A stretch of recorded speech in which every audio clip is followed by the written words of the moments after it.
How's it going, reinventors? In this video, I'm going to show you how to build resilience. I have 5 ways that you can build up your resiliency. I'm Amelia Sims, and I'm going through a process of reinventing myself, which means that I've really learned the skill of resilience. And I want to share with you 5 of the ways I've learned how to build up resilience. I retired early from the ministry, and now I want to inspire people, no matter what your background is, to reinvent yourself so that you can live a life of joy, fulfillment, and purpose. I post twice a week on Tuesdays and Thursdays, and don't forget, give me a thumbs up if this video is helpful for you. Let me tell you, you need resilience if you're going to be reinventing yourself. Resilience is a skill that you can learn. It's not just something that you happen to have. You can develop the skill of resilience. It isn't just courage or fortitude or willpower to resist certain stress or avoid any kind of stressors. It is simply the way of bouncing back after some kind of change in your life, whether negative or positive. Now, if you have extra courage or some toughness built in, you might have an advantage, but that isn't something that's absolutely necessary to have in order to develop the skill of resilience.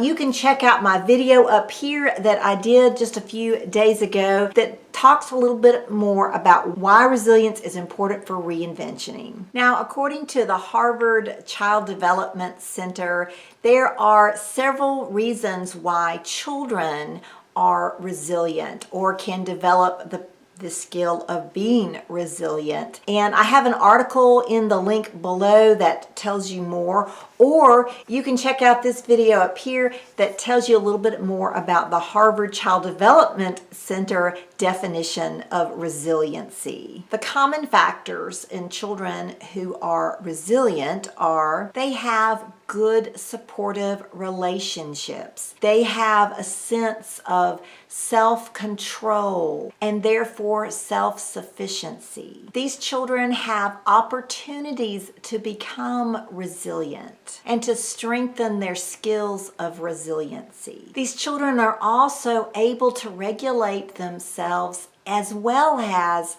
have good faith and hope and cultural support. Were you resilient as a child, or do you feel like you have developed the skill of being resilient now as an adult? If so, please, in the comments below, I want to hear from you, so just type in resilient. But you don't have to be a child to build resilience. Now, I have an article below by the Mayo Clinic that talks a little bit about how adults can develop their resiliency skills. And I also have a video above here that the Mayo Clinic has also developed a course for people in business to develop resiliency, and you might be interested in watching that as well. 2 of the things that I was real impressed by the Mayo Clinic that they suggested for as an adult is to basically take care of yourself, that is, have self-care, and just having a good attitude, a sense of hope, can carry you through and give you the skill of resiliency.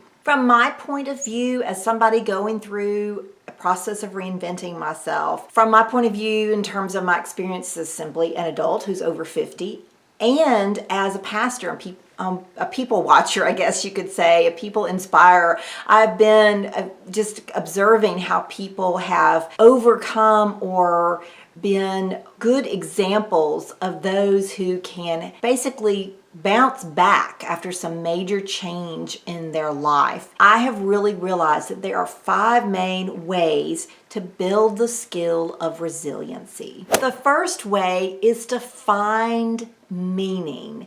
That is to find meaning in the here and now. Take each day as it comes and say, what does this day mean for me? How is this day important in my life? And at the same time, to be able to look back at the past, not in a way that says I'm a bad person or had a horrible past, but how have my experiences helped me? What lessons have I learned? How have I grown through these things? Find meaning in the here and now find meaning in the past. The second way in building a skill of resilience is choosing your relationships that support you. This might mean two things, or both things, I guess, in a way. It means those who are close to you, your friends, your family, your loved ones. Are they supportive of you? Those are the people that you need to be really, I guess, attached to. Get out of toxic relationships and really build up the relationships that are healthy for you. And at the same time, also look in terms of having those other supportive relationships that can help you through a period of change, especially if you're going through reinventing.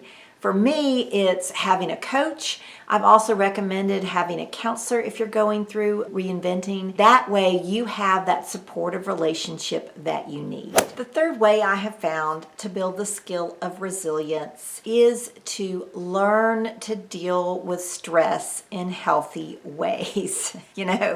I'm not talking about going out to a bar and drinking or having an affair or getting to gambling or that kind of thing. I'm talking about meditation. If you belong to some kind of faith, go to worship. Praying, if that's part of your belief system. Having maybe a faith support group of some kind. Maybe you're in type of recovery in an AA group. And I know that kind of goes back to the other way, but sometimes that's helpful to reduce stress, is to go to those support kind of groups. Also, you might find doing yoga or Tai Chi or some other form of exercise, not pumping iron necessarily, and unless that just relaxes you. In fact, I knew somebody one time who found cleaning their house to be relaxing. That's not the way I reduce my stress, but find a way to reduce your stress. Another way to build up your resilience, and this is number 4, is to have a clear purpose and goals. And I realize I haven't talked about this in a while, but if you're going to be reinventing yourself, then you've got to have a reason why and a goal that you are trying to reach. That is so very important because that gives you something to look for. It gives you a sense of success, and it keeps you focused on where you are headed. The 5th way to build the skill of resiliency is to tackle problems head on. Don't let them fester in the corner. Don't let them get bigger. Have you ever had a thing where you just don't want to face it or you don't want to deal with it, but the longer you go without facing it or dealing with it, the worse it becomes. Now you know how to build the skill of resilience, but you can't do that if you don't have that support system. Check out our Facebook group called YouTube for Reinventors. The link is in the description below, and this will give you another way to have that support and be more resilient. If you haven't yet checked out my video I did about why resilience is important for reinventing, don't forget, check it out. It's up here, and YouTube thinks you might enjoy this video over here. Please give me a thumbs up if this video was helpful for you. And that lovely picture here on the screen? Yep, you can click on it and that way subscribe. Have a great one.